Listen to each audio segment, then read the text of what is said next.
Great Builds YouTube channel, and today we're going to be reviewing one of the gimmick sets for Ninjago Dragon's Rising. This is Lloyd's Spinjitzu Spin, and it is a Dragon Energy Core spinner set, meaning that it's a spinner set like many that we've had before, except this time it uses 3 Dragon Energy Cores, which are basically marbles that propel the spinner for much longer. In theory, this works great, but it works on some tops better than others, so I'm reviewing this top, which has the best spin out of them all in stock combinations. Now, this particular top composes of 1 minifigure, 1 side buildable robot, 2 different spike side builds, the spinner, and even a transparent energy core tower for a Golden Dragon Energy Core. The Golden Dragon Energy Cores are not common in any other sets other than the spinner sets. All 3 spinner sets do include 1, so you could make a golden spinner if you just collect all 3. Now let's move into the spinner first, and then let's talk about the side builds that need to be talked about in more depth. And this spinner is a very interesting design. They use these golden blades, and it has basically a symmetry of every third of the top, which is interesting.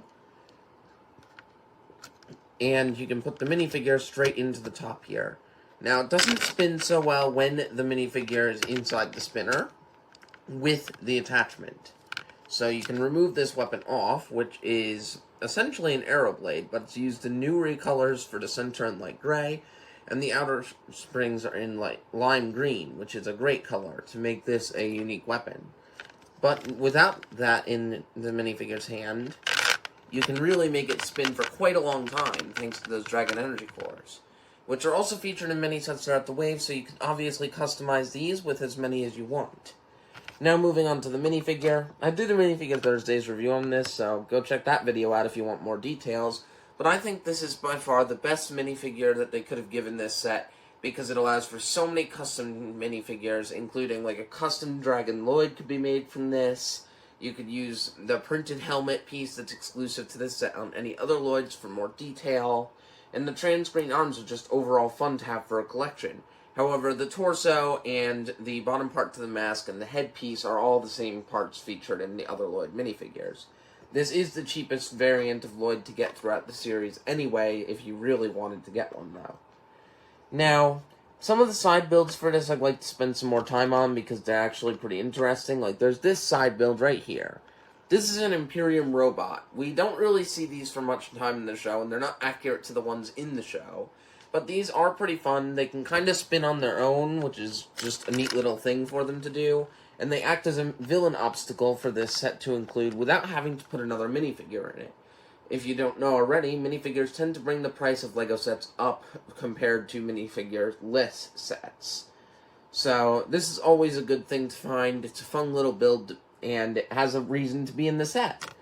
Now, the other thing that's worth talking about is this cool little pedestal for the Golden Dragon Energy Core.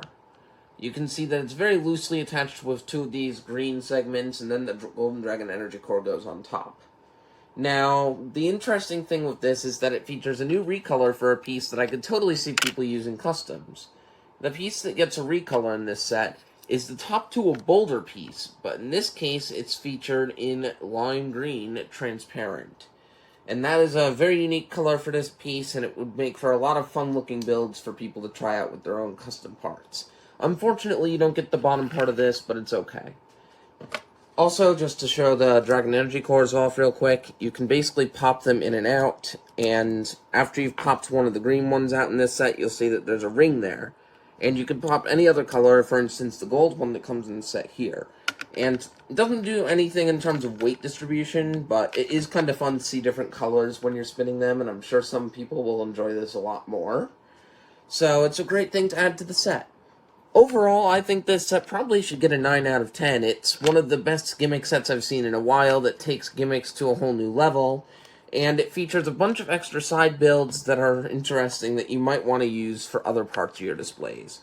I will also admit that this is a good way to get some more terrain builds for your Ninjago universe, because the only ways to really get terrain builds are usually in the Ninjago core sets, the giant temple sets, the spinner sets, or 4+ sets. So this making one of the cheapest ways for you to get more pieces to add to terrain is awesome.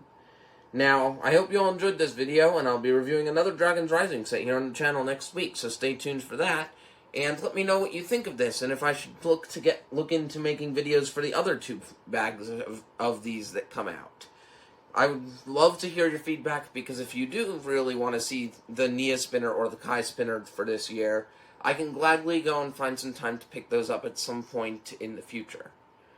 Now, I hope you all enjoyed. Remember to like and subscribe, helps out the channel a lot, and I will see you in the next video. Have a great day.